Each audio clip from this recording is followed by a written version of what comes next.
As a গৰিয়া বুলি আপোনাৰ কথাটো মই সুধোঁ মই যিখিনি জনামতে হয় কেইবাবছৰ আগতে কিন্তু গৰিয়া MLA আছিলে বহুত হয় এতিয়া কিন্তু একেবাৰে কমি গৈ আছে এইটো মূল কাৰণ কি হ'ব পাৰে যে এতিয়া বহুত কম সংখ্যক যে গৰিয়া MLA আমি ইয়াত দেখা পাওঁ বিধানসভাত দেখা পাওঁ 2006 চনত পলিটিকেল কেৰিয়াৰ আৰম্ভ কৰিছিলে 2024 তিনিগৰাকী CM চেঞ্জ হ'লে তৰুণ গগৈ সৰ্বানন্দ সোণোৱাল হিমন্ত বিশ্ব শৰ্মা কোনজনৰ লগত বেছি ভাল লাগিছে অকণমান যদি কোৱা 2015 চনত ভাৰতীয় জনতা পাৰ্টিত জইন কৰিলোঁ কৰাৰ পিছত তেতিয়া কিন্তু বহুত মানুহৰ কিন্তু কথা শুনিছোঁ যে এজন মাইনৰিটি ল'ৰা হিচাপে মুছলিম ল'ৰাই বিজেপি কৰে বিভিন্ন ধৰণৰ কথা কয় আজিৰ দিনত বিজেপি কৰা মুছলমান নেতা মুছলমান নহয় কথাটো আপুনি কি ক'ব এই মানুহজনক মানুহৰ মাজত গৈ মৌলানাসকলক মাতি আনি কেনে তেওঁ কথা সোধে সিদিনা হেলিকপ্টাৰত আপোনাৰ ল'ৰা ছোৱালীক উঠাই দিছে 2006 চনত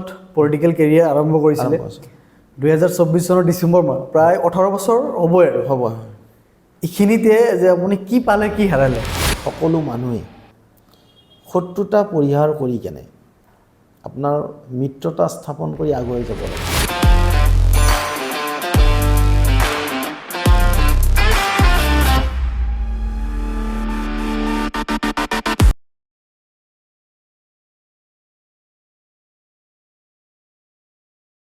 দাদা welcome to non political podcast thank you কি খবৰ দাদা খবৰ ভাল বেয়া নহয় আমি পডকাষ্টত একদম ঘৰুৱাভাৱে কথা পাতোঁ হয় আপুনি দেখিছে আমাৰ পডকাষ্ট দেখিছোঁ মই চাই থাকোঁ হা একদম খুনা মেলাকৈ আপুনি কথা পাতিব হয় দিনটো কেনেকৈ বিজি থাকে অকণমান কওক দিনটো আচলতে একেবাৰে বহুত বিজি বুলিও ক'ব নোৱাৰি মানে এটা চিডিউল থাকে সেই চিডিউল মতে আপোনাৰ মই মেইনটেইন কৰোঁ ধৰ আমাৰ ৰাজনৈতিকভাৱে হওক বা সামাজিকভাৱে হওক আৰু ঘৰৰ ক্ষেত্ৰতো মই এটা চিডিউল মেইনটেইন কৰি কেনে মানে দিনটো চলা যায় ঘৰত কেনেকৈ চিডিউল মেইনটেইন কৰে ঘৰত মানে আচলতে কেনেকুৱা হয় মানুহে যদি খুব ভালদৰে চিন্তা চৰ্চা কৰে নহয় গোটেইখিনি কাম কিন্তু হয় কাৰণ মই ৰাতিপুৱা ধৰ কেইটা বজাত উঠিম আৰু কেইটা বজাত মই আপোনাৰ মোৰ প্ৰগ্ৰেম আছে এইটো খুব ধুনীয়াকৈ যদি ছেটিং কৰা হয় তেতিয়াহ'লে ঘৰকো সময় দিব পাৰি ৰাইজকো সময় দিব পাৰি আৰু বিজনেছো কিন্তু কৰিব পাৰি আৰু সেইধৰণেই মই আচলতে চলোঁ আজি নহয় সৰুৰ পৰাই মই এনেকৈ চলিছোঁ মানে আজিৰ ডেটত ক'ব নোৱাৰে মোৰ ফেমিলিয়ে যে মই টাইম দিয়া নাই বুলি টাইম দিছে তাৰমানে টাইম দিছোঁ মই অ'কে খুব ধুনীয়া টাইম দিছোঁ আকৌ ৰাইজক কেনেকৈ টাইম দিছে তেতিয়া না হৈ যায় তাৰমানে ধৰ আমি বহুতেও কয় যে মই খুব বিজি থাকোঁ আচলতে বিজিটো কাক কয় মই অন্য বেলেগ মানুহৰ কথা নকওঁ তেনে থাকেই নো ডাউট আজিৰ ডেটত আমাৰ ধৰ মুখ্যমন্ত্ৰীৰ কথা বেলেগ মন্ত্ৰীৰ কথাটো বেলেগ এজন IAS অফিচাৰৰ কথাটো বেলেগ তেওঁলোকৰ অলপ বেলেগ ধৰণৰ থাকে সমাজৰ লগত খুব বেলেগ ধৰণে বিজি থাকিব লাগে কিন্তু আমি আচলতে এনেকুৱা নহয় আমি বহুত বাইণ্ডিঙত নাই আমি ৰাজনৈতিক দল এটাত কাম কৰি আছোঁ আৰু দলটোই মানে 7/24 আৱাৰ্ছ নিদিয়ে কিন্তু আমাক এটা মেইনটেইন কৰি কেনে দিয়ে যে এইখিনি কাম কৰিব লাগিব আৰু তাৰ লগে লগে এডিশ্যনেলি আমি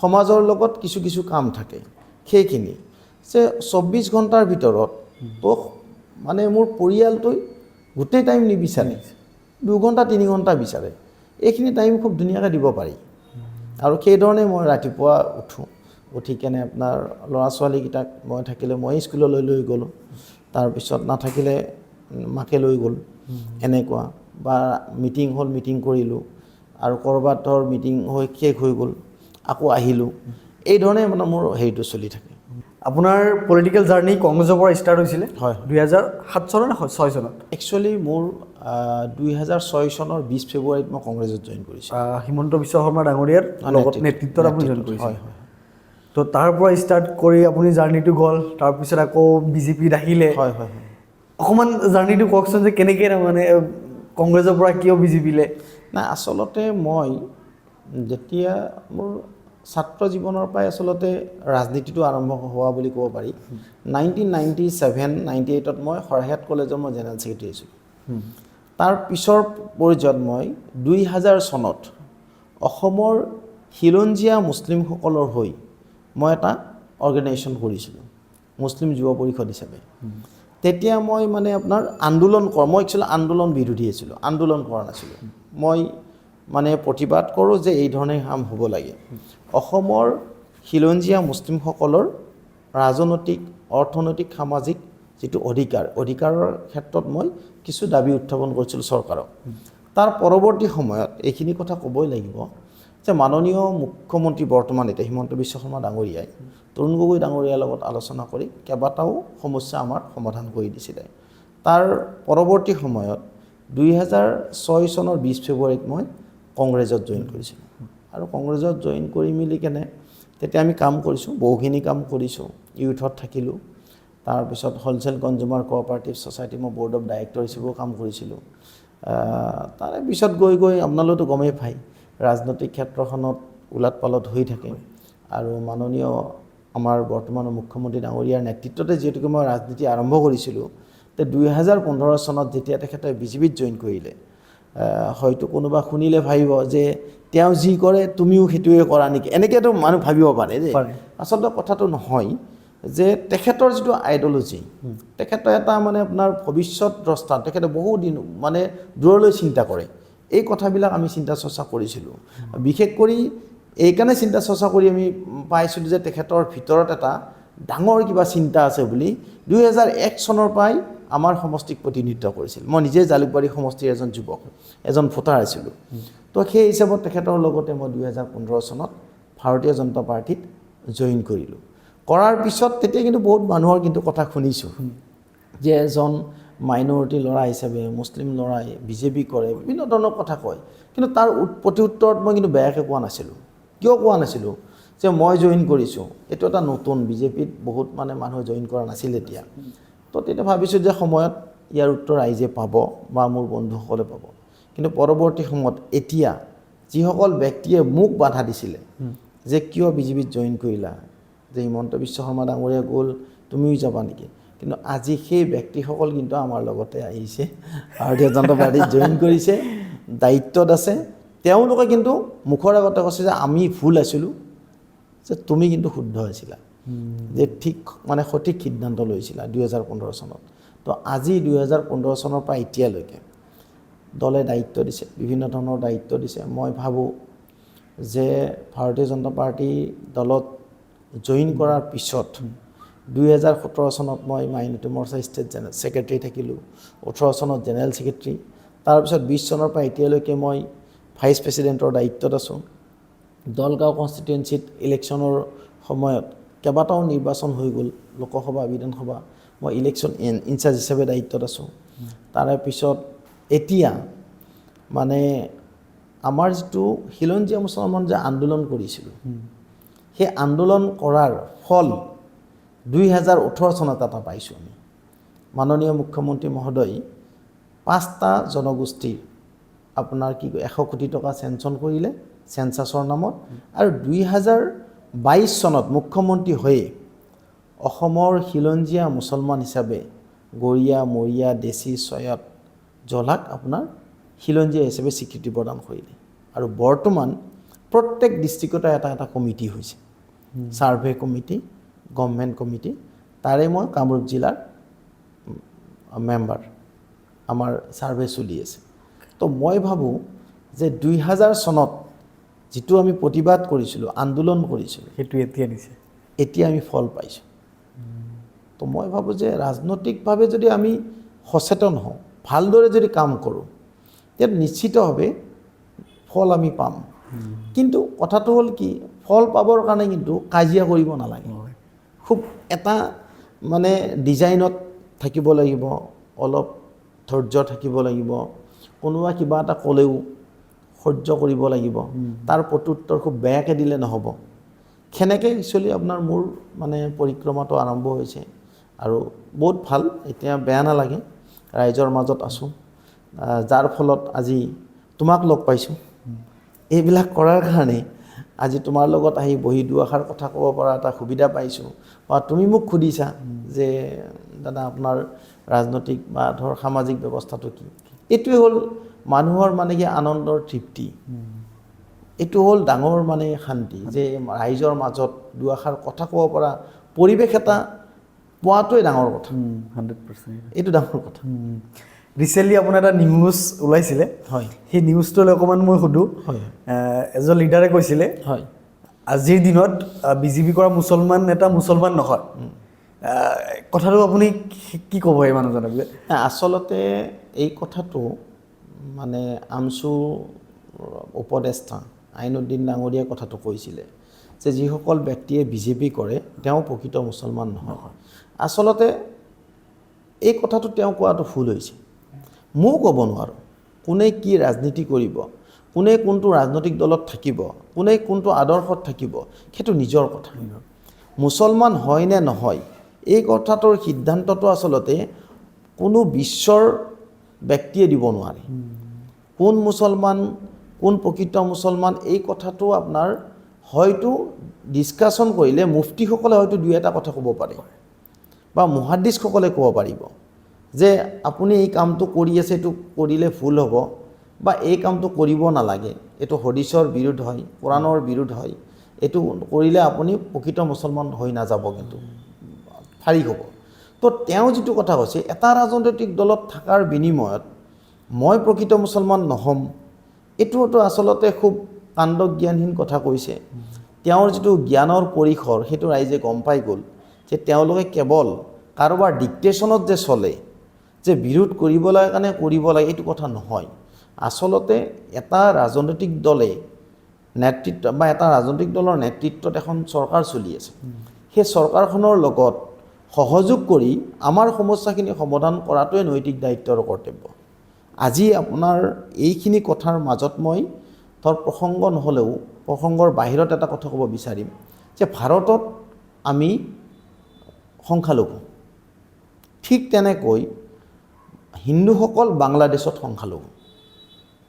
তো আজি সেই বাংলাদেশত যি ধৰণে ঘটনা ঘটি আছে, সংখ্যালঘুৰ ওপৰত যিটো অত্যাচাৰ চলিছে, তো সেই তদ্ৰূপ একে ঘটনা কিন্তু আমাৰ লগত হোৱা নাই। আমি ভাৰতত শান্তিৰে জীয়াই আছোঁ, আমি ভাৰতত খুব ধুনীয়াকৈ কাম কৰি আছোঁ। তো মই ভাৰতীয় জনতা পাৰ্টিত জইন কৰিলোঁ, মোকতো ৰাজ্যিক পৰ্যায়ৰ দায়িত্ব দিছে, মোকতো দিব নালাগিছিল যে মুছলমান হয় কিয় দিব লাগে। তো আজিতো আমি সন্মান সহকাৰে কাম কৰিছোঁ, আমাক দায়িত্ব দিছে, কাম কৰিব দিছে, কিবা ক'লে সেই কথাটো শুনে। আজি হিমন্ত বিশ্ব শৰ্মা ডাঙৰীয়াৰ নেতৃত্বত যিখন চৰকাৰ চলি আছে সকলোকে লগত লৈ চলি আছে। তেওঁতো কোনোদিনে কোৱা নাই যে মুছলিম বিৰোধ শব্দটো কৈ দিয়ে সকলোৱে যে হিমন্ত বিশ্ব শৰ্মা ডাঙৰীয়া মুছলিম বিৰোধী বুলি কয়। মইতো দেখা নাই ক'ত তেওঁ কৰিলে।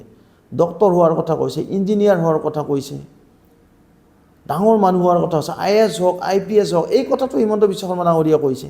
মানুহৰ মাজত গৈ মৌলানাসকলক মাতি আনি কেনে তেওঁ কথা সোধে। সিদিনা হেলিকপ্টাৰত আপোনাৰ ল'ৰা ছোৱালীক উঠাই দিছে, আপোনাৰ প্ৰট'কল ভংগ কৰি কেনে তেওঁ উঠাইছে, কৰিবই নালাগে। তেওঁ কিয় কৰিছে? তো কমিনেল কাক কয় তাৰ কিন্তু অৰ্থ আইনুদ্দিন ডাঙৰীয়াতে বুজা উচিত যে আমি আমাৰ জাতিটোক আগুৱাই যোৱাৰ ব্যৱস্থা কৰিব লাগিব। যে আমি যদি কওঁ এইটো কৰিলে প্ৰকৃত মুছলমান নহ'ব, সেইটো কৰিলে প্ৰকৃত মুছলমান নহ'ব, এইটোতো মুফতি মৌলানা মুহাদ্দিছৰ কথা। মুছলমান শব্দটো মই ব্যৱহাৰ কৰিবই নোৱাৰোঁ, মইতো মৌলানা নহয়, মুফতিও নহয়। মই ক'ব পাৰোঁ যে এইটো ভাল, এইটো বেয়া, এইটো কৰিব নালাগে। তেওঁকো ক'ব লাগে যে ক'ৰবাত কিবা ঘটনা ঘটিছে, যে বিজেপিত থকা মাইনৰিটি লিডাৰখিনিয়ে এই কথাটোত কিয় মাত মাতা নাই, এইখিনি কথা হয়তো ক'ব পাৰে, ৰাইট আছে। কিন্তু প্ৰকৃত মুছলমান নহয় কোৱা কথাটো আচলতে তেওঁলোকৰ জ্ঞানৰ যে মানে পৰিসৰটো কম। তেওঁলোক কেৱল মানে আন্দোলন কৰি কাৰোবাৰ পকেটত সোমাই থাকে, কেৱল মাইনৰিটি এলেকাতহে তেওঁলোকে আন্দোলন কৰে, মাইনৰিটি মানে মানুহখিনিক লৈ কেনে ৰাজনীতি কৰে। সেইটো নাপায়, কৰিব নাপায়। আজিৰ ডেটত সাধাৰণ ৰাইজক সংখ্যালঘু অধিকৃত এৰিয়াত আমি তাত মিটিং কৰিছোঁ, যিটো অৱস্থা হৈ আছে দেখিলে চকু পানী ওলাই যায়। তেওঁলোকৰ দুখ নাই, তেওঁলোকৰ যেতিয়া শিক্ষা নহ'ব, তেওঁলোকে যেতিয়া আপোনাৰ ৰাস্তা নাপাব, তেওঁলোকৰ যেতিয়া স্বাস্থ্যৰ ব্যৱস্থা নাথাকিব, নিশ্চিতভাৱে তেওঁলোকে দৰিদ্ৰ হৈ থাকিব। তো এই কামটো কোনে কৰিছে? এইখন চৰকাৰে কিন্তু কৰিছে। চৰ এলেকাত কন্যা মহাবিদ্যালয় বনাইছে, আৱাসিক স্কুল বনাইছে প্ৰায় 21খন। আজি চৰ এৰিয়াবিলাকৰ আপোনাৰ ৰাস্তাৰ ব্যৱস্থা কৰিছে। তো এইবিলাক মানে আপোনাৰ আমাৰ মুছলিম নেতাসকলে সি কংগ্ৰেছত থাকক, সি আমচুত থাকক, AUDF-ত থাকক, মই সমালোচনা কৰিব নাযাওঁ। কিন্তু তেওঁলোকে কৰিব লাগে কি যে এই জাতিটোৰ উত্তৰণৰ কাৰণে চিন্তা কৰিব লাগে। ধৰ্মটো নিজৰ নিজৰ কথা, মছজিদত নামাজ পঢ়িব, আপোনাৰ মাদ্ৰাছাত কোনোবা পঢ়িব, সেইটো নিজৰ কথা, কোনে কেনেকৈ ধৰ্ম পালন কৰিব নিজৰ কথা। কিন্তু পাৰিপাৰ্শ্বিকতা জীৱনত আমি আগবাঢ়ি যাবৰ কাৰণে এটা শৈক্ষিক ব্যৱস্থাৰ কিন্তু প্ৰয়োজন আছে। আজিৰ ডেটত শিক্ষা যদি নহয়, আজিৰ ডেটত যদি আমাৰ ল'ৰা ছোৱালীক শিক্ষিত কৰি নতুলোঁ, অনাগত দিনত কিন্তু এটা ভয়াৱহ পৰিস্থিতি হ'ব, যিটো অন্য ধৰ্মৰ ক্ষেত্ৰত জন্ম নিয়ন্ত্ৰণৰ ব্যৱস্থা আছে, আজিও বহু জেগাত জন্ম নিয়ন্ত্ৰণৰ ব্যৱস্থাটো নাই। এইটো কিহৰ কাৰণে হৈছে? এইটোতো হৈছে আপোনাৰ আমাৰ চৰ এলেকাত বহুত শিক্ষা দীক্ষা অলপ কমি আছে। এতিয়া হৈছে বহুত, এতিয়া বহু ল'ৰা ছোৱালী আগবাঢ়ি আছে, তাৰ পৰা ACS হৈছে, তাৰ পৰাই ডক্তৰ হৈ ওলাইছে, কিন্তু আৰু কৰিব লগা কাম আছে। আমি ভাবিছোঁ কি যে কোনে কি কয় কৰি থাকক, আমি আমাৰ কাম কৰি যাম, আৰু যিটো ভাল হয় সেইটোৱে আমি কাম কৰিম। আৰু ৰাইজে এটা সময়ত গম পাব হয় যে এওঁলোকে BJPৰ লগত আছিলে, বেয়া কাম কৰা নাই। আপাত দৃষ্টিত ক'ৰবাত কিছু কথা হয়তো আপোনাৰ মানুহৰ গাত লাগিব পাৰে, কিন্তু দীৰ্ঘমেদীভাৱে যদি আমি চাওঁ নহয়, তেতিয়া নিশ্চিতভাৱে আমি এটা ভাল ফলাফল পাবলৈ গৈ আছোঁ। আপোনাক মই সুধোঁ, 2015 চনত BJPত আহিলে, তেতিয়া বহুত মানুহে বাধা কৰিছিলে, আপুনি কৈছিলে কথাটো। সেই মানুহজন আজি ডাঙৰ ডাঙৰ পোষ্টত আছে বা MLA হৈছে, মিনিষ্টাৰ হৈছে, কিন্তু আপুনি হ'ব পৰা নাই।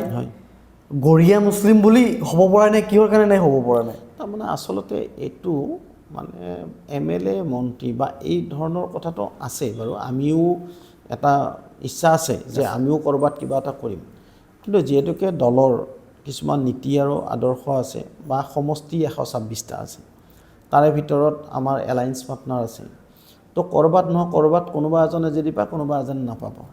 বা গৰীয়া বা এনেকুৱা বুলি নহয়, মানে ধৰ কোনোবা এজনেহে পাব। বহুত মানুহ আছে এনেকুৱা, বহুত ডাঙৰ ডাঙৰ নেতা আছে যিয়ে আজিলৈকে হয়তো সেই সুবিধাটো পোৱা নাই, হয়তো কোনোবা হয়তো সুবিধাটো পাইছে, তেওঁৰ সেই সুবিধাটো আছে। তো আমি নাভাবোঁ যে আপোনাৰ পোৱা নাই কাৰণে আমি ক'ৰবাত বা আমি ব্যথিত হৈছোঁ, এনেকুৱা নহয়। তো ক'ৰবাত নহয় ক'ৰবাত দলে দায়িত্ব দিছে, আৰু পৰৱৰ্তী সময়ত যি দায়িত্ব দিয়ে সেইটোৱে পালন কৰিম। কিন্তু ভাল এটা পৰিৱেশত আমি আছোঁ, আৰু দলত প্ৰতিজন যোদ্ধাই কিন্তু প্ৰতিজন নেতাই ভাল কাম কৰি আছে। আজি কিছুদিন আগতে ডিপ্লৰঞ্জন শৰ্মা ডাঙৰীয়া বহুদিন কাম কৰিছে, কিন্তু আজি তেখেতে চামগুৰি সমষ্টিত নিৰ্বাচন খেলি আমি গৰ্বিত, মাইনৰিটি মানুহে কিন্তু ভোট দি বিপুল ভোটত জিকাইছে। এইটো উদাহৰণ। আজি যিবিলাক কংগ্ৰেছ বা আমচু বা যিবিলাক নেতাই কৰি থাকে, তাৰ প্ৰত্যুত্তৰটো আপোনাৰ চামগুৰি দিয়ে দিছে। সেইকাৰণে আমি নাভাবোঁ, ভৱিষ্যতে নিশ্চয় মাননীয় মুখ্যমন্ত্ৰী ডাঙৰীয়া, ভৱেশ কলিতা ডাঙৰীয়া, তেখেতসকলে চিন্তা কৰিব আমাৰ মানুহখিনিক ক'ত কেনেকৈ সংস্থাপিত কৰিব নিশ্চিতভাৱে। আৰু এনেকুৱা নহয় যে কোনোবা এজন মন্ত্ৰী হ'লে কাম কৰিব, নহয়। পূৰ্বতে কংগ্ৰেছৰ দিনত 3গৰাকী 4গৰাকী মন্ত্ৰী আছিল, কিন্তু মাটিৰ পট্টাবোৰতো তেওঁলোকে নিদিলে।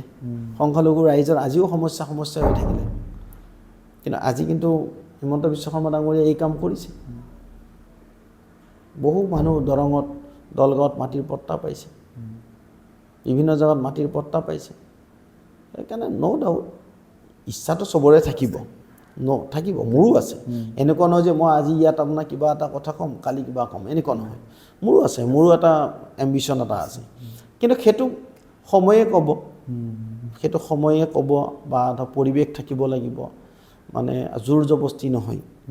মই জোৰকৈ সুধিলেও নহ'ব, আৰু এইটো দলত সুধিলে নাপায়, নুসুধিলেও আপোনাৰ পায়, নুসুধা মানুহে পাইছে। এতিয়া ইয়াত সোধা আমাৰ হেৰিয়ে নাই, কোনোদিনে আমি আবেদন কৰিও পোৱা নাই আচলতে, যে অমুক লাগে বা দায়িত্ব যে দিছে, আমি কোনোদিনে আবেদন কৰা নাই। কিন্তু দলে কিন্তু নিজে নিজে দায়িত্ব দিছে আমাক, কোনোদিনে আমি দায়িত্ব কোৱা নাই যে অমুক লাগে তমুক লাগে, এনেকুৱা কোৱা নাই। মানে দলটোই মানে যাক যেনেকৈ যোগ্যতা অনুসৰি কিন্তু প্ৰত্যেকজন ব্যক্তিকে সুবিধা কিন্তু দিছে। আৰু এই দলত কাম কৰি আমি কোনোদিনে দেখা নাই এইটো যে আমি মাইনৰিটি, এই ধৰণে কিন্তু ট্ৰিটমেণ্টটো কৰা নাই। আপোনাক মই এতিয়া সুধোঁ, এজ এ গৰীয়া বুলি আপোনাৰ কথাটো মই সুধোঁ, মই যিখিনি জনামতে হয় কেইবাবছৰ আগতে কিন্তু গৰীয়া MLA আছিলে বহুত, এতিয়া কিন্তু একেবাৰে কমি গৈ আছে এইটো মূল কাৰণ কি হ'ব পাৰে যে এতিয়া বহুত কম সংখ্যক যে গৰিয়া এমএলএ আমি ইয়াত দেখা পাওঁ বিধানসভাত দেখা পাওঁ বহুত কম দেখা পাওঁ কিন্তু কিয় তাৰমানে এইটো তাৰমানে কথাটো হ'ল কি ইয়াৰ আগতে আছিলে বাৰু অসম গণ পৰিষদৰ দিনত মানে দুগৰাকী আছিলে কিন্তু এতিয়া একদম নাইকিয়া হৈ গৈ আছে এতিয়া মানে এনেকুৱা এটা হৈছে আমিও ইয়াৰ ক্ষেত্ৰত আমি আলোচনা বিলোচনা কৰিছোঁ যে বিভিন্ন ৰাজনৈতিক ক্ষেত্ৰখনত আমাৰ জনগোষ্ঠীটো যাতে সুবিধা পায় এই ক্ষেত্ৰত মানে আমি চিন্তা চৰ্চা চলি আছে আলোচনা কৰিছোঁ আৰু নিশ্চিতভাৱে আপোনালোকে খবৰ পাব যে মাননীয় মুখ্যমন্ত্ৰী মহোদয়ে বিভিন্ন ক্ষেত্ৰত এই জনগোষ্ঠীটোৰ উত্তৰণৰ কথাটো চিন্তা কৰিব আৰু আমিও বহলভাৱে আমি আলোচনা কৰিম যাতে আমাৰ জনগোষ্ঠীটোক প্ৰতিনিধিত্ব কৰা এটা সুব্যৱস্থা কৰি দিয়ে আপুনি কৈছিল যে আপুনি পলিটিক্সৰ লগতে ব্যৱসায়ো কৰে হয় মই ব্যৱসায় আছোঁ ব্যৱসায়ৰ লগতো জড়িত আছোঁ মই NGO কৰোঁ পলিটিক্সৰ লগতে ব্যৱসায়ত কেনেকৈ সময় দিয়া যায় সময়টো আচলতে বিশেষ ব্যৱসায়ত সময় দিব লগা নহয় মোৰ যিটো পাৰ্টনাৰ আছে তেওঁলোকৰ লগত একেলগে কৰোঁতো কাৰণ মোৰ পাৰ্টনাৰেই বেছি সময় দিয়ে মই খালি জাষ্ট মানে এবাৰ ডিছকাশ্যন কৰোঁ ছাৰ্ভিচটো দিয়া যায় বিশেষ অসুবিধা নহয় আৰু বেছিকেলি মই তাৰমানে পলিটিক্সত বা ধৰ এই মিটিং চিটিঙতো ব্যস্ত থকা হয় হয় বহুতে কৈ থাকে যে পলিটিক্স কৰিব হ'লে আগতে মানে নিজৰ পকেটত কিবা এটা এমাউণ্ট থাকিব লাগিব তাৰপিছত আপুনি পলিটিক্স কৰিব পাৰিব কথাটো কিমান দূৰ সঁচা না আমিতো সৰুৰ পৰাই ডাঙৰ হ'লোঁ আমাৰতো ইমান আমি ধনৱন্ত মানুহ নহয় আমিতো একেবাৰে ফাদাৰে সৰু চাকৰি এটা কৰিছিল ধৰ সেনেকৈ পঢ়া শুনা কৰি কেনে এইখিনি পৰ্যায় পাইছোঁ বহুত টকা নাছিলে আজিও কিন্তু এতিয়াতো বোলে টকা নোহোৱাকৈ আপুনি কৰিবই নোৱাৰিব নহয় এইটো একচুৱেলি আপোনাৰ ভুল কথা বুলিয়ে মই ক'ব বিচাৰোঁ আজিৰ ডেটত আমাৰ ভাৰতীয় জনতা পাৰ্টীৰ যিমান MLA সাংসদ হৈছে তেওঁলোকৰ কোনো ধৰণৰ আপোনাৰ দলীয়ভাৱে তেওঁলোকে ইলেকশ্যন খেলিছে সকলোৱে লগ লাগি গৈ MLA হৈছে ডিপ্লু ৰঞ্জন শৰ্মা ডাঙৰীয়া তেওঁলোক ডাঙৰ ধনী মানুহ আৰু দিলীপ শইকীয়া ডাঙৰীয়া দুবাৰ MP হ'ল একেবাৰে সহজ সৰলভাৱে ওলাই আহি কেনে MP হৈছে আপুনি চাওকচোন বাৰু কাউণ্ট কৰি কেনে ভাৰতীয় জনতা পাৰ্টীৰ নেতৃত্বত সৰু সৰু মানুহ আপোনাৰ চিনি নোপোৱা মানুহ আজি MLA হৈ গ'ল বিহালীত আপোনাৰ MLA হ'ল দিগন্ত খাটুৱাৰ আপোনাৰ আজি ৰূপেশ গোৱালা মন্ত্ৰীয়ে হ'ল তো তেওঁলোকতো আজি যদি হিষ্ট্ৰী চাই বহুত টকা ধনৱন্ত নহয় এইটো নহয় আচলতে যে টকা থাকিলে ৰাজনীতি এনেকুৱা নহয় সলনি হৈছে আগতে অলপ আছিলে এতিয়া কিন্তু সলনি হৈছে এতিয়া ৰাইজে সেইজন ব্যক্তিক আঁকোৱালি লয় যে এওঁ কাম কৰিব পাৰিব নে নোৱাৰে আজিকালিতো এনেকুৱা নহয় বহু মানুহে ৰাইজে যেতিয়া মিটিঙত যায় সমাজত সভাত কথা কয় খুব চিনচিয়াৰলি ক'ব লগা হয় মিছা কথা একেবাৰে ক'ব নোৱাৰে একেবাৰে মিছা কথা ক'ব নোৱাৰে যিটো নেকি আপোনাৰ মানে ভাবিব নোৱাৰি ডাইৰেক্ট মানে আপোনাৰ মোবাইল ল'ব লৈ মোবাইল টিপি একদম অনলাইন ওলাই ল'ব যে আপুনি এইটো মিছা কথা কৈছে খুব মানে চিনচিয়াৰলি হ'ব লাগিব আজি আগৰ দৰে নহয় মঞ্চত কিবা কৈ গ'ল মানে আৰু একদম পূৰা মানে দি গ'ল বোলে এইটো নহ'ব মানে মন্ত্ৰী MLA যিমান ক'ব তাতকৈ বেছি বহি থকা মানুহে জানে বোলে আপুনি এইটো ভুল কৈছে অমুক কৈছে ছ'চিয়েল মিডিয়াত চাবাচোন তুমি কি উত্তৰ দি দিয়ে বোলে দাদা এইটো ভুল হৈছে দাদা অমুক এইটো আপোনাৰ হোৱা নাই এনেকুৱা আজিকালি নোৱাৰে আগৰ দৰে নাই আৰু ন্যূনতমটো মানুহখিনিৰ অলপতো লাগিবই তেওঁ চলি থকা এইখিনি পইচাটো লাগিবই এখন গাড়ী বা তেওঁ ঘূৰিব লাগিব বা মানুহৰ মাজত যাব লাগিব ন্যূনতমটো এটা পইচা লাগিব কিন্তু ঘটনাটো এনেকুৱাও নহয় যে মানুহৰ ধাৰণা বহুত পইচা লাগে কিবা এইটো নহয় ছ'চিয়েল মিডিয়াৰ কথা আহিছে অকণমান পাতিব লাগিব আপোনাৰ লগতে মই জনামতে চাগে এইটো আপোনাৰ জীৱনৰ প্ৰথম পডকাষ্ট হয় প্ৰথম ছ'চিয়েল মিডিয়াত এক্টিভ নাথাকে বা টক শ্ব'ত নাযায় কিয় তাৰমানে আচলতে নহয় টক শ্ব'ত মানে নোযোৱাৰ কাৰণটো হ'ল কি আমি যিহেতুকে এটা ৰাজনৈতিক দলত আছোঁ টক শ্ব'ত আচলতে দলৰ পৰাই আপোনাক প্ৰমোট কৰে যে কোন যাব কোন নাযাব তো আমাক কোনোবাই যদি মাতে এইকাৰণে নাযাওঁ যে নিজাববীয়াকৈ আমি যাব নোৱাৰোঁ তাত মানে কি হয় কিবা এটা প্ৰশ্ন যিটো কৰিব সেই প্ৰশ্নটোৰ উত্তৰটো দলৰ উত্তৰ হৈ যাবতো আমিতো সেনেকৈ দিব নোৱাৰোঁ সেইকাৰণে আপোনাৰ মানে জেনেৰেলি যোৱা নহয় আৰু আচলতে ময়ো নিজেও নাযাওঁ ইমানটো মানে হেৰি নহয় আৰু যিখিনি থাকে আৰু ৰাইজৰ মাজত কাম কৰি থাকোঁ আৰু টিভিত আৰু ইমান বহি থাকিব ভাল নালাগে আপোনাৰ আছে আমাৰ ডাঙৰ নেতাসকল আছে খুব মানে গুণী জ্ঞানী মানুহবিলাকৰ পৰাই আমি শুনিয়ে থাকোঁ আৰু তেওঁলোকৰ পৰা শিকি থাকোঁ মানে মই কোৱাতকৈ বেছি কোৱাতকৈ মই মানে আপোনাৰ মই শুনো আৰু শিকাৰ এটা মানে ধৈৰ্য আছে মোৰ শিকি ভাল পাওঁ মানে যেতিয়া টিভি টক শ্ব' দিয়ে মই চাওঁ ভালদৰে অকল আমাৰ ইয়াৰে নহয় আনকি মই বিৰোধী নেতাৰো মই আপোনাৰ মানে স্পীচ চাওঁ যেতিয়া পাৰ্লিমেণ্টত যেতিয়া আপোনাৰ বিৰোধী নেতাই যেতিয়া দিব আমি দলৰ নৰেন্দ্ৰ মোদী ডাঙৰীয়া স্পীচ দিলে চাওঁ তাৰপিছত যদি আপোনাৰ ধৰ বিৰোধী নেতাসকলেও যদি দিয়ে নহয় সেইটোও চাওঁ কাৰণ কথাটো হ'ল কি আমি শিকিব লাগিব জানিব লাগিব যে তেওঁ কোনটো কুৱেশ্যন কৰিলে আমি অকল যে আমাৰ নেতাজনৰ কথাই শুনিম এনেকুৱা নহয় মই কিন্তু প্ৰত্যেকৰে আপোনাৰ মানে নিউজ বা ধৰ সেনেকুৱাটো মানে ধৰ কথা বতৰাবিলাক চাই থাকোঁ 2006 চনত পলিটিকেল কেৰিয়াৰ আৰম্ভ কৰিছিলে 2024 চনৰ ডিচেম্বৰ মাহ প্ৰায় 18 বছৰ হ'বই আৰু হ'ব এইখিনিতে যে আপুনি কি পালে কি হেৰালে আচলতে হেৰুৱা কিন্তু নাই বাৰু হেৰুৱা একেবাৰে নাই পাইছোঁ বহুত মানে এইকাৰণে হয়তো মানুহে ভাবিব এই পডকাষ্টিঙৰ জৰিয়তে ভাবিব বোলে হেৰুৱা কি নাই হেৰুৱা এইকাৰণে নাই বৰ্তমান মই 2006 চনৰ পৰা এতিয়ালৈকে বহু মানুহক লগ পালোঁ অভিজ্ঞতা হ'ল ভাল বেয়া দুইটা অভিজ্ঞতা হৈ গ'লতো পোৱা নোপোৱা অভিজ্ঞতা হৈছে কিন্তু হেৰুৱা নাই বুলি এইকাৰণে কৈছোঁ যেতিয়া কিবা বস্তু পোৱা যায় তাৰপিছতে হেৰুৱাৰ কথা আহে এতিয়াও যিহেতু ইলেক্ট্ৰল পলিটিক্সতে আৰম্ভ হোৱা নাই সোমোৱা নাই সংগঠন কৰি আছোঁ বা ধৰ দুই এটা গভৰ্ণমেণ্ট কমিটিত দায়িত্বত আছোঁ তো এইবিলাক কাম কৰি আছোঁ তো সেই ক্ষেত্ৰত যিখিনি কাম কৰিলোঁ তো ভাল ফিডবেক পাইছোঁ আৰু যথেষ্ট গুণী জ্ঞানী মানুহবিলাকৰ লগত উঠা বহা কৰিছোঁ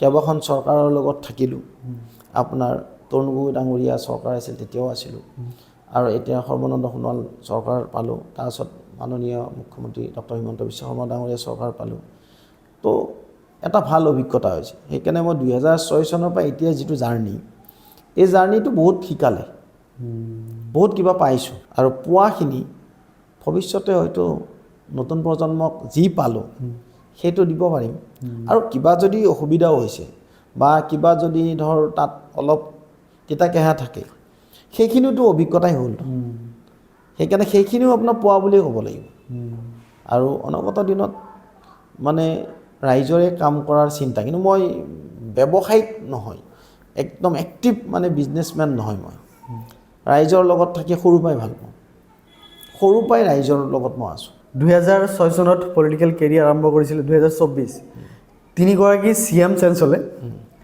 তৰুণ গগৈ সৰ্বানন্দ সোণোৱাল হিমন্ত বিশ্ব শৰ্মা কোনজনৰ লগত বেছি ভাল লাগিছে অকণমান যদি কয় আচলতে এনেকুৱা নহয় গোটেইকেইজনে হেৰি আছে আপোনাৰ তৰুণ গগৈ ডাঙৰীয়াৰো এক্টিভিটিটো সম্পূৰ্ণ বেলেগ সৰ্বানন্দ সোণোৱাল ডাঙৰীয়াৰ এক্টিভিটিটো বেলেগ বা মাননীয় মুখ্যমন্ত্ৰী ডক্টৰ হিমন্ত বিশ্ব শৰ্মা ডাঙৰীয়াৰ এক্টিভিটিটো বেলেগ প্ৰত্যেকে নিজৰ নিজৰ যি দায়িত্ব তেখেতসকলে পালন কৰিছে আমি যিহেতুকে খুব ওচৰৰ পৰাই তেখেতসকলক পোৱা নাই মই তৰুণ গগৈ ডাঙৰীয়া একেবাৰে ওচৰৰ পৰা পোৱা নাই মানে যিহেতুকে মাননীয় আমাৰ মুখ্যমন্ত্ৰী হিমন্ত বিশ্ব শৰ্মা ডাঙৰীয়াৰ লগতে মই কাম কৰিছোঁ তেখেতৰ লগতে মানে বেছি ঘনিষ্ঠতা তো সেই হিচাপত তেখেতসকলৰ পৰা অন্তৰৰ পৰা যিটো দেখিছোঁ যিখিনি দেখিছোঁ ঠিকে আছে আৰু ৰাইজে এইটো জাজ কৰিব মানে সৰ্বানন্দ সোণোৱাল ডাঙৰীয়াৰ লগত আমাৰ মুখ্যমন্ত্ৰী আছিলে দলৰ মানে ধৰ যোৱাবাৰ তেখেতৰ যিখিনি ছাৰ্ভিচ খুব ভাল ছাৰ্ভিচে দিছে বেয়া দিয়া নাই আপোনাৰ তেখেতৰ মানে দায়িত্বত ভাল কাম হৈছে আৰু মাননীয় মুখ্যমন্ত্ৰী মহোদয় এতিয়া ডক্টৰ হিমন্ত বিশ্ব শৰ্মা চ' তেখেতে যথেষ্টখিনি আপোনাৰ ৰাইজক মানে সময় দি কাম কৰিছে আৰু এটা কথা স্বীকাৰ কৰিবই লাগিব যে হিমন্ত বিশ্ব শৰ্মা ডাঙৰীয়াই দিনে নিশাই অসমত বোধহয় নহয় ভাৰতবৰ্ষত প্ৰথমজন মুখ্যমন্ত্ৰী যিয়ে সৰ্বস্ব কিন্তু ৰাজ্যখনৰ কাৰণে দিছে দিনে নিশাই এইটো হয়তো মোক কোনোবা ক'ব যে তেখেতৰ মানে ঘনিষ্ঠ কোনোবা হয়তো ভক্ত বুলি ক'ব বিভিন্ন মানে ধৰ কথাৰে আপোনাৰ মানে হেৰি কৰিব ট্ৰোলো কৰিব কিন্তু কথাটো অপ্ৰিয় হ'লেও কিন্তু কাৰোবাৰ কাৰণে অপ্ৰিয় সত্য কথা যে হিমন্ত বিশ্ব শৰ্মা ডাঙৰীয়াই কিন্তু ৰাজ্যখনৰ কাৰণে আজি বুলি নহয় কংগ্ৰেছৰ দিনৰ পৰা এতিয়ালৈকে যদি তেখেতৰ হিষ্ট্ৰী চাই নহয় 100% তেখেতে কিন্তু এই ৰাজ্যৰ কাৰণে দিছে। তেখেতে যিখিনি কৰে অন্তৰৰ পৰাই কৰে, মানে এটা ফেমিলিৰ দৰে কৰে যে এইটো মোৰ পৰিয়াল। আজি মুখ্যমন্ত্ৰী বুলি নহয়, আগৰ পৰাই আজি জালুকবাৰী সমষ্টিত প্ৰত্যেকৰ মানুহৰে তেখেতে আপোনাৰ নাম জানে, প্ৰতিজন ব্যক্তিৰ বিষয়ে জানে। আৰু অসমত যেতিয়া মুখ্যমন্ত্ৰীৰ দায়িত্ব ল'লে, ৰাতি 2টা বজাতো তেখেতে আপোনাৰ দলঙৰ কাম চাব, ৰাস্তাৰ কাম চাব, মানুহৰ লগত কথা পাতিব। তো তেনেকুৱা এজন মুখ্যমন্ত্ৰী আচলতে পোৱাটো এটা সৌভাগ্যৰ কথা। তিনিজনৰ কথা মোক ক'লে, কিন্তু মোৰলেছ এখেতে সময়টো মই ভাবোঁ অলপ অন্যতকৈ বেছি সময়টো তেখেতে বেছি দিছে, আৰু মানে বহুত মানে এটা লাৰ্জ স্কেলত তেওঁ চিন্তা কৰিছে, যিটো নেকি আপোনাৰ ধৰ অসমক এখন মানে ভাৰতবৰ্ষৰ অন্যতম ৰাজ্য হিচাপে চিহ্নিত কৰাৰ ক্ষেত্ৰত তেখেতে অহৰহ এটা চেষ্টা কৰি আছে। আৰু মোৰ বিশ্বাস, দৃঢ় বিশ্বাস, তেখেত কিন্তু সফল হ'ব। নন পলিটিকেল আৰু এটা ৰাউণ্ড, আপুনি বৌক ফোন কৰিব লাগিব। হয়, আৰু আপোনাৰ এটা ভাল গুণ, এটা বেয়া গুণ আমিও জানিম, দৰ্শকেও জানিব। আপুনি এটা ফুল লগাই দিয়ক। ঠিক আছে, ঠিক আছে। আপোনালোকৰ কি লাভ মেৰেজ নে এৰেঞ্জ মেৰেজ আছিল? এৰেঞ্জ। মোৰ কিন্তু লাভ নহয়, এৰেঞ্জ মেৰেজে। এৰেঞ্জ মেৰেজৰ কি ক'ব জানেনে? এৰেঞ্জ মেৰেজৰ ভাল গুণ কি ক'ব, বেয়া গুণ কি ক'ব দাদা, জানেনে আপুনি? এৰেঞ্জ মেৰেজৰ ভাল গুণ আৰু বেয়া গুণ বুলি কোৱাৰ লগে লগে মানে এৰেঞ্জ মেৰেজত মানে কি ধৰ চিনাকি হ'লোঁ, গ'ল চালোঁ, কিন্তু হ'লেও মানে কি মোৰ গাঁৱৰে যে একে গাঁৱৰে আগৰ পৰা মই দেখি থাকোঁ। হেল্ল', লাউড স্পীকাৰ দিব। হেল্ল'। এই মইতো আছোঁ ইয়াতে আপোনাৰ নন পলিটিকেল পডকাষ্টিঙত আছোঁ। মানে এইটো মানে হেৰি চলি আছে, ৰেকৰ্ডিং চলি আছে, আৰু মই হেণ্ডছ ফ্ৰী কৰি দিছোঁ। ভাইটি কিবা প্ৰশ্ন এটা সুধিব। হেল্ল'।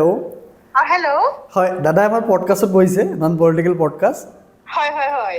দাদাৰ এটা ভাল গুণ, এটা বেয়া গুণ ক'ব লাগে আপুনি। আপোনাৰ ভইচটো চবেই শুনি আছে।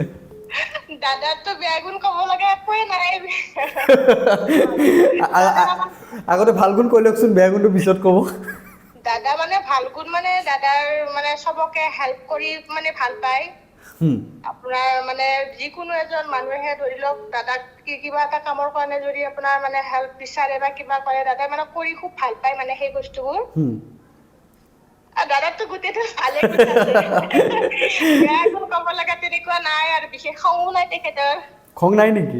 খং নাই, বহুত কম খং তেখেতৰ। আৰু ল'ৰা ছোৱালীৰ কাৰণে খুব তাৰমানে এটা মানে ভাল মানে দেউতাক হিচাপে মানে ক'ব বিচাৰিম আৰু মই। তাৰমানে যিমান মানে আপোনাৰ বাহিৰত থাকক বা যিয়ে হওক, ল'ৰা ছোৱালীক মানে ৰাতি যেইটাতে হওক মানে খুব মানে অলপ সময় দিয়াৰ চেষ্টা তেখেতে কৰে আৰু ৰেগুলাৰ মানে। আপুনি কিন্তু অকণমান মিছা কৈছে, মানুহৰ কিন্তু বেয়া গুণ থাকে, আপুনি কিন্তু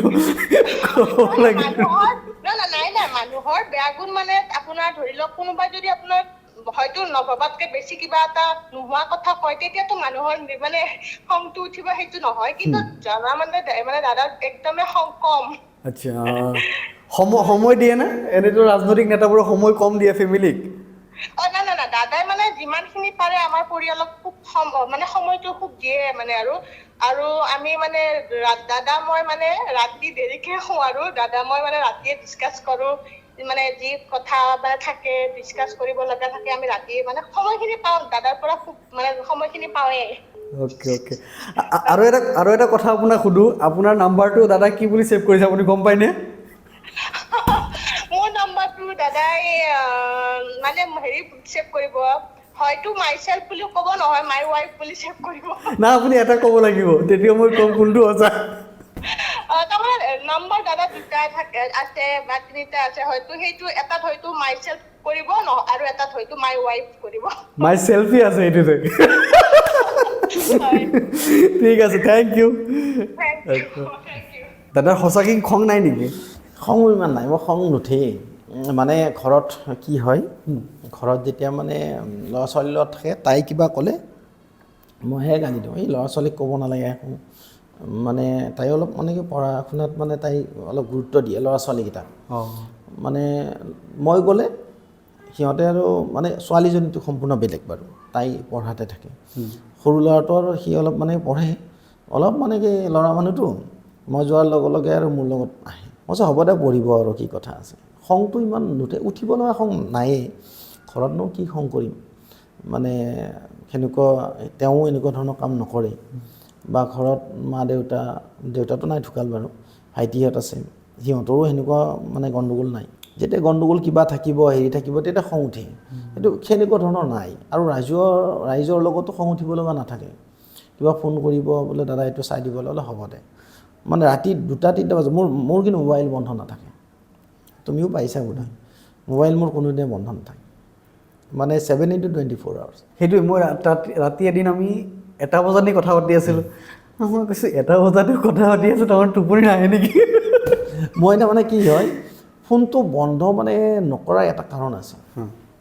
এবাৰ মই ফোনটো বন্ধ কৰি থৈ দিছিলোঁ, মোৰ বন্ধু এজন এক্সিডেণ্ট হৈছিলে। এক্সিডেণ্ট হওঁতে মোৰ ঘৰৰ পৰাই মানে মিলিটাৰী কেম্প জানে নহয়, আমাৰ এই চাংচাৰিৰ পৰা অলপ আঁতৰত, তেওঁ উইংগাৰ চলায়, গ্ৰেজুৱেট, ফুল ভাল ল'ৰা মোৰ বন্ধু। এক্সিডেণ্ট হৈ মোকে ফোন কৰিছিল, মোৰতো মোবাইল অফ আছিলে। তাৰপাছত তেওঁ ট্ৰিটমেণ্ট কৰি মেলি কিনে লাষ্ট টাইমত গমেই নাপালোঁ আৰু হাতখন তাৰ ছিঙি গৈছে।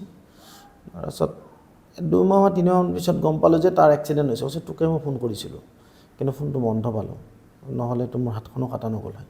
মই নিজে মেডিকেলত গ'লোঁ, আৰু মেডিকেল কেছ বুলি ক'লে মই যাওঁ, মই আগতে যাওঁ, ৰাতি 2-3 যেতিয়া নাবাজাওঁ, মই মেডিকেল কেছ বুলি ক'লে উপস্থিত হৈ যাওঁ।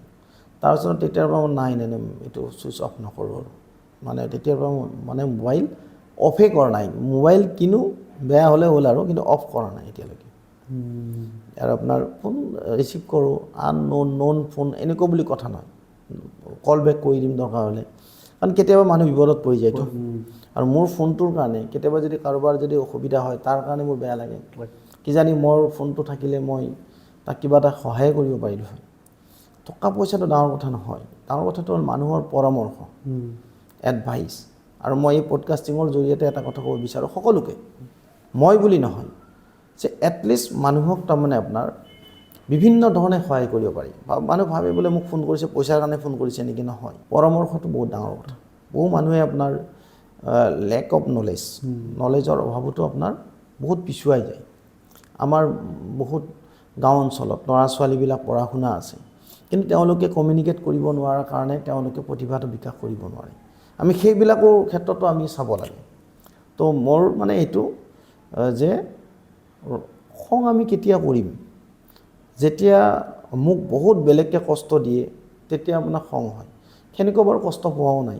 কিন্তু আমি নৰ্মেলি জনামতে যে পলিটিচিয়ানৰ চবতকৈ বেছি খং থাকে, হয়, কিন্তু আপোনাৰ বোলে খঙেই নাই। নাই তাৰমানে হয়, প্ৰেছাৰ যেতিয়া বেছি থাকে মানে খং আহে, কিন্তু এইটো মই কণ্ট্ৰলত ৰাখোঁ। প্ৰেছাৰ বেছি থাকিলে খং আহে, কিন্তু মইতো ধৰক ঘৰতে কিবা এটা মোৰ প্ৰেছাৰ আছে, তুমি মোক ফোন কৰিলা, তোমাৰ ওপৰত খং উঠি লাভেই নাই, কাৰণ মই কি লাইনত আছোঁ তুমিতো নাজানা। তো সেইকাৰণে মই ভাবোঁ যে কোনোবা বেছি খং কৰাটো এইটো তেওঁৰ ভুল, আৰু খং কৰিব নালাগে, আৰু খং কৰিলে নিজৰে ক্ষতি। খংটো কিন্তু খং নিজৰ কাৰণে ক্ষতিকাৰক। এই এডভাইচটো আমাৰ ইয়াকে দিব লাগিব, সি অলপ বেছিয়ে খং কৰে।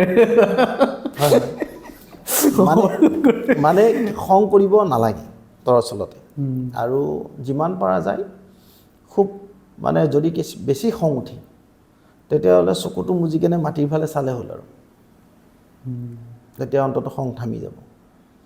আৰু বহুত কিছু কথা চিন্তা কৰিব লাগে, মানুহে আপোনাৰ মৃত্যুৰ কথা চিন্তা কৰিব লাগে। ডেফিনেটলি আমি এইবিলাক চিন্তা কৰি আধ্যাত্মিক কথা আহি যায়, তেতিয়া বহুত বেয়া কামৰ পৰা বিৰত থকা যায়। আৰু মইতো বিচাৰিম সকলো মানুহে শত্ৰুতা পৰিহাৰ কৰি কেনে আপোনাৰ মিত্ৰতা স্থাপন কৰি আগুৱাই যাব লাগে। সি লাগিলে নীতিগতভাৱে মোৰ মতনৈক্য থাকিব পাৰে, তোমাৰ আৰু মোৰ আদৰ্শগত মতনৈক্য থাকিব পাৰে, কিন্তু শত্ৰুতা থাকিব নালাগে। শত্ৰুতা নাথাকিলে কেতিয়াও ক্ষতি নহয়। এতিয়া আজি ভাৰতবৰ্ষত, অসমত, দেশত থাকিব বিভিন্ন ধৰণৰ ৰাজনৈতিক দল থাকিব, মতাদৰ্শ থাকিব, কিন্তু দেশখনটো আমাৰে। ৰাজ্যখনৰ যদি উন্নয়ন হয়, অকল মানে আপোনাৰ চৰকাৰৰ উন্নয়ন নহয়, সকলোৰে উন্নয়ন। সেইকাৰণে মই ভাবোঁ কি, মানে মতৰ বিৰোধ থাকিব পাৰে, কিন্তু ৰাজ্যখনৰ, দেশখনৰ উন্নয়নৰ বিৰোধ থাকিব নালাগে। এইটো কিন্তু সকলোৱে মনত ৰখা উচিত, 100%। কাৰণ এইবিলাকে তাৰমানে আমাক ক্ষতি কৰি পেলায়। ৰাজনীতি কৰিব লাগে, আন্দোলন কৰক, কিন্তু এনেকুৱা আন্দোলন কৰিব নালাগে, এটা জাতি ধ্বংস হৈ যোৱা আন্দোলন কৰিব নালাগে। আৰু এতিয়া মই ভাবোঁ যে এই চৰকাৰৰ দিনত আন্দোলন কিন্তু নাই, আৰু আন্দোলন নোহোৱাটো ছাত্ৰ সমাজৰ কাৰণে স্বাস্থ্যকৰ। ভাল হৈছে, পঢ়া শুনা আগবাঢ়ি গৈছে, সেইটোৱে বিচাৰোঁ মই, মোৰ মানে ভিউ এইটো। ৰাজনীতিক লৈ ভৱিষ্যত কি আপোনাৰ?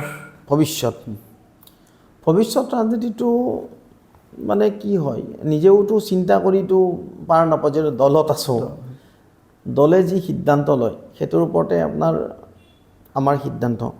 আৰু পৰৱৰ্তী সময়ত আৰু আশা কৰিম, মোৰ যিহেতুকে পডকাষ্টিঙৰ জৰিয়তে ক'ব বিচাৰিম যে মাননীয় মুখ্যমন্ত্ৰী ডক্টৰ হিমন্ত বিশ্ব শৰ্মা মোৰ গুৰু, ৰাজনৈতিক গুৰু, সেই হিচাপে তেখেতে চিন্তা কৰিব নিশ্চিতভাৱে। ভালে চিন্তা কৰি আছে এতিয়ালৈকে, বেয়া চিন্তা কৰা নাই। তো ভৱিষ্যতৰ ক্ষেত্ৰতো তেওঁ ভাল চিন্তা কৰিব, আৰু মই আশাবাদী যে তেখেতৰ নেতৃত্বত যেনেকৈ আগতে কাম কৰিছোঁ আগন্তুক দিনতো কাম কৰিম, আৰু এটা ভাল ফলাফলে পাম বুলি আশা কৰিছোঁ। থেংক ইউ ছ' মাছ দাদা, ভাল লাগিলে পডকাষ্ট। আপোনাৰ কেনেকুৱা লাগিছে? নাই, বহুত ভাল লাগিল, মানে এইকাৰণে ভাল লাগিল, মানে মুকলিভাৱে কথাখিনি ক'লোঁ, ৰাইজৰ মাজত ওলাই দিলোঁ, ৰাইজে বিচাৰ বিশ্লেষণ কৰিব।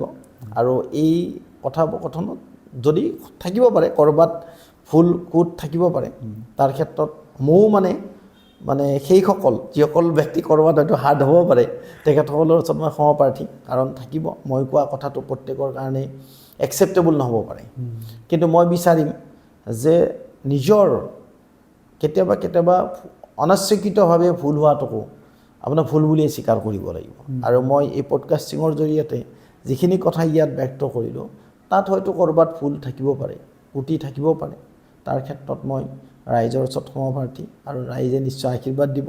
অনাগত দিনত ৰাজনৈতিক হওক, সামাজিক হওক, বিভিন্ন দিশত আমি যাতে আগুৱাই যাব পাৰোঁ, তাৰ ক্ষেত্ৰত সকলোৰে দোৱা আৰু আশীৰ্বাদ বিচাৰিছোঁ। আৰু শেষত নন পলিটিকেল পডকাষ্টিঙৰ বিকি গোটেই পৰিয়ালক মানে আন্তৰিক ধন্যবাদ আৰু কৃতজ্ঞতা জ্ঞাপন কৰিছোঁ। এই সুন্দৰ সময়খিনি দিয়াৰ কাৰণে, মোক সময়খিনি দিলে, আৰু ৰাইজৰ মাজত মানে মোৰ মনৰ কথাখিনি যাতে ব্যক্ত কৰাৰ যি সুবিধা দিলে, তাৰ বাবে পুনৰবাৰ ধন্যবাদ জনাইছোঁ। থেংক ইউ ছ' মাছ দাদা, থেংক ইউ।